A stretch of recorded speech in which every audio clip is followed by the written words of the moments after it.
Beef চাপ বানানোর জন্য না লাগবে কাজু বাদাম, না লাগবে টক দই। শুধুমাত্র 3টি উপকরণ দিয়ে এত দারুণ সুস্বাদের বিফ চাপ বানিয়ে সকলের মনটা জয় করলাম। আসসালামু আলাইকুম মাই ইউটিউব ফ্যামিলি, দেশ বা দেশের বাইরে যে যেখানে আছেন সকলকে আমার সালাম। সকলে সুস্থ থাকুন, ভালো থাকুন আর নেক পথে চলুন, এই দোয়াই করি আল্লাহ পাকের কাছে। আর আপনারাও আমাদের জন্য দোয়া করবেন, আমরা যেন সুস্থ ও সবল থাকতে পারি আর নেক পথে চলতে পারি। ফ্রেন্ডস, আজ নিয়ে এসেছি খুবই সহজ পদ্ধতিতে বিফ চাপ রেসিপি। যাদের কাছে খুবই কঠিন লাগে, আজকের রেসিপিটা তারা দেখলে খুবই সহজ হয়ে যাবে। মাত্র কয়েকটি উপকরণ দিয়ে যেটা খুবই সহজভাবে পেয়ে যাবেন, তার জন্য কোনো ঝামেলাই থাকবে না।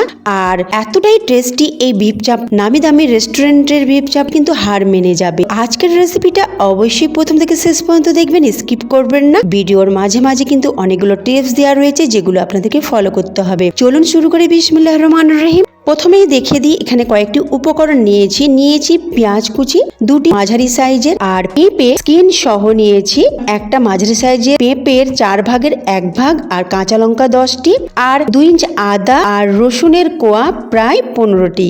সবগুলো পেস্ট করে নেব। গরুর মাংস নিলাম 1 কেজি হাড় সহ, ভালো করে ধুয়ে রেখেছিলাম। এবার ওই মাংসেতে যে পেস্টটা বানিয়েছি ওই পেস্টটা দিয়ে দিলাম।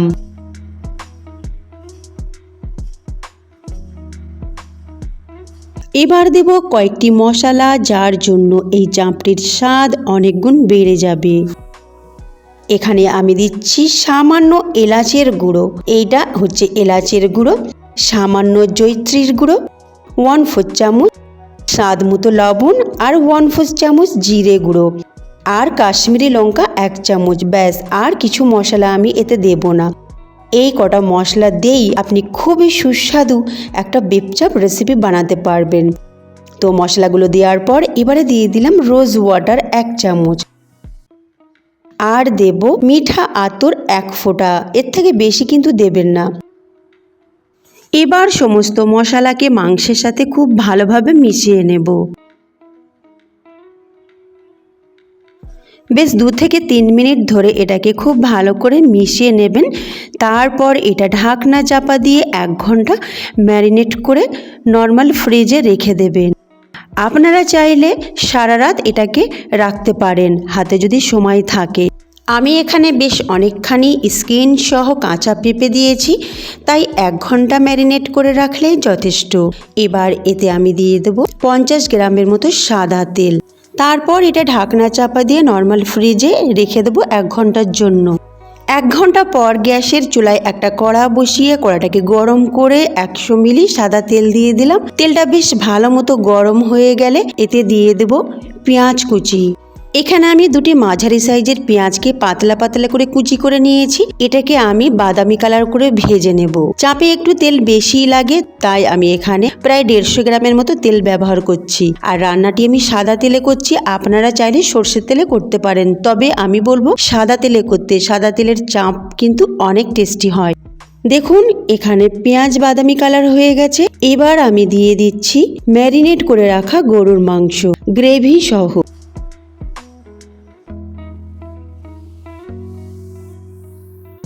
এবার এটাকে নাড়াচাড়া করে কষিয়ে নিতে হবে। আর কষানোর কাজটা আপনাদের কিন্তু খুব সাবধানে করতে হবে, যেন তলায় ধরে না যায়। আর মাংসটাকে যত ভালো করে কষাবেন ততই কিন্তু এর স্বাদ বেড়ে যাবে। আমি আপনাদের সবসময় বলি, মাংস রান্নার স্বাদ কিন্তু তার কষানোর উপরেই নির্ভর করে। যত সময় ধরে কষাবেন ততই স্বাদ কিন্তু বাড়বে।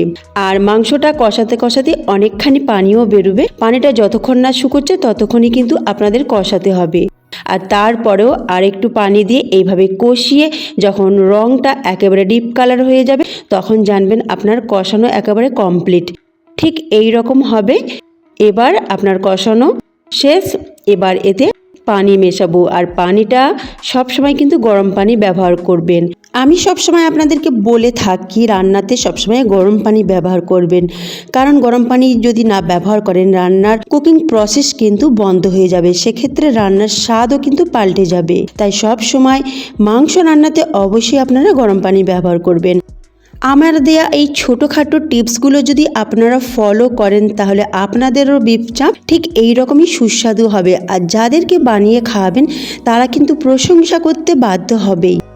এবার দেখুন, আমি এতে গরম পানি মিশিয়ে দিলাম। একটু একটু করে গরম পানি দিয়ে এইভাবে নাড়াচাড়া করতে থাকবো, যেন তলায় ধরে না যায় সেদিকটাও নজর রাখতে হবে। তাই ভালো করে নাড়াচাড়া করে দেবেন। তারপরে ঢাকনা চাপা দিয়ে কম আঁচে এটাকে রান্না হতে দেবেন। ঢাকনা চাপা দিয়ে রান্না যখন করবেন মাঝে মধ্যে কিন্তু একটু নাড়াচাড়া করে দেবেন যাতে তলায় ধরে না যায়। আর এই চাপের লবণটা একটু কম ছিল, তাই আমি একটু লবণ দিয়ে দিলাম। তো আপনারা আপনাদের টেস্ট অনুযায়ী লবণটা দেবেন। আজকের এই বিফ চাপ রেসিপির পুরো ক্রেডিট পাবে আমার শাশুড়ি, কারণ এই চাপ রেসিপিটি আমার শাশুড়ির দেয়া। আগেকার দিনে আমার শাশুড়ি এইরকমভাবে চাপ বানাতেন। তো এই চাপটি খেতে কিন্তু খুবই সুস্বাদু, আর যারাই খেয়েছেন তারাই কিন্তু তারিফ করেছেন। তো আমার শাশুড়ির রান্নারও বিশাল তারিফ রয়েছে। তো আমি সেইভাবেই চাপ রান্নাটা করেছি। তো এখানে আমি 5টি কাঁচা লঙ্কা দিয়ে দিলাম। কাঁচা লঙ্কার ফ্লেভারটা কিন্তু খুব ভালো আসে। তারপর ঢাকনা চাপা দিয়ে বসিয়ে রাখলাম ওটা রান্না হোক। এদিকে একটি বোলে আমি 1.5 কাপ ময়দা, 1 কাপ গমের আটা নিলাম, তাতে হাফ চামচ চিনি আর স্বাদ মতো লবণ ভালো করে মিশিয়ে নিয়ে 1 টেবিল চামচ সাদা তেল দিয়ে দিলাম। তো চিনি আর লবণটা যখন নেবেন তখন কিন্তু 1/4 চামচ বেকিং পাউডারটা দিয়ে দেবেন। আমার এখানে বেকিং পাউডার দেওয়া হয়নি, আমি ওটা শেষে দেব। তারপরে 2 টেবিল চামচ টক দই দিয়ে এটাকে মেখে নিলাম। তারপরে হালকা গরম দুধ দিয়ে এর ডো বানিয়ে নেব। আপনারা চাইলে একটু হালকা গরম পানি দিয়েও এর ডোটা বানাতে পারেন।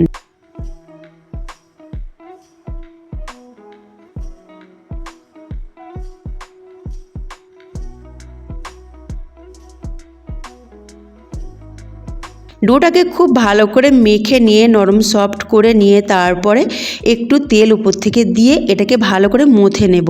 মথে নেওয়া হয়ে গেলে এটাকে ঢাকনা চাপা দিয়ে রেস্টের জন্য রাখবো। আমি বানাচ্ছি এখানে এক দারুণ স্বাদের নান পরোটা, যেটা এই চাপের সাথে খেতে কিন্তু খুবই ভালো লাগবে। এদিকে আমি চেক করে নিচ্ছি চাপ আমার একদম রেডি। দেখুন কত দারুণ একটা কালার এসেছে, আর ঢাকনাটা খুলতেই পুরো বাড়িতে ছড়িয়ে পড়েছে এর ঘ্রাণ। এত দারুণ একটা সুগন্ধ বেরোচ্ছে, আমি আপনাদেরকে কি বলবো। তো এই সামান্য কটা মশলা দিয়ে এত দারুণ চাপ রেসিপি তৈরি করেছি যে সবাই খেয়ে প্রশংসা করতে বাধ্য হয়েছে। আর মাংস খুব ভালোভাবে নরম হয়ে গেছে, দেখতেই পাচ্ছেন। এবার গ্যাসের ফ্লেমটা বন্ধ করে এটা একটা বোলে ট্রান্সফার করে নেব। ফ্রেন্ডস, চাপ রেসিপি আমার চ্যানেলে আরও 3টি দেওয়া রয়েছে, সেখানে আপনারা দেখে নিতে পারেন। সেগুলো আমার ইউটিউব ফ্যামিলি খুবই ভালোবেসেছে। একটায় 37,000 ভিউ হয়েছে, একটায় 25,000 ভিউ। আমার মতো ছোট চ্যানেলে এই ভিউটা আমার কাছে অনেক বড় কথা। তো ওগুলো আপনারা চেক করে নিতে পারেন, ওগুলো পুরো সম্পূর্ণ আমার রেসিপি। তো আমি আমার নিজের আইডিয়া থেকে ওই রেসিপিগুলো বানিয়েছি। যদি আপনাদেরকে ভালো লাগে অবশ্যই লাইক শেয়ার করবেন। তার সাথে আমার চ্যানেলটিকে সাবস্ক্রাইব করে বেল আইকনটি অবশ্যই প্রেস করবেন। আর আজকের চাপ রেসিপিটি আপনাদের কেমন লাগলো অবশ্যই আমাকে জানাবেন। আর এইরকম মজার মজার রেসিপি যদি আপনারা পেতে চান তো উপরে আই বাটনে ক্লিক করে আপনারা দেখে নিতে পারেন। তার সাথে অ্যান্ড স্ক্রিনও চেক করে নিতে পারেন, সেখানেও 2টো রেসিপি দেওয়া থাকবে। তো এদিকে আমি লেচিগুলো কেটে নিলাম, আর একটা লেচিকে গোল করে নিয়ে তারপরে একটু লম্বা করে বেলে নেব।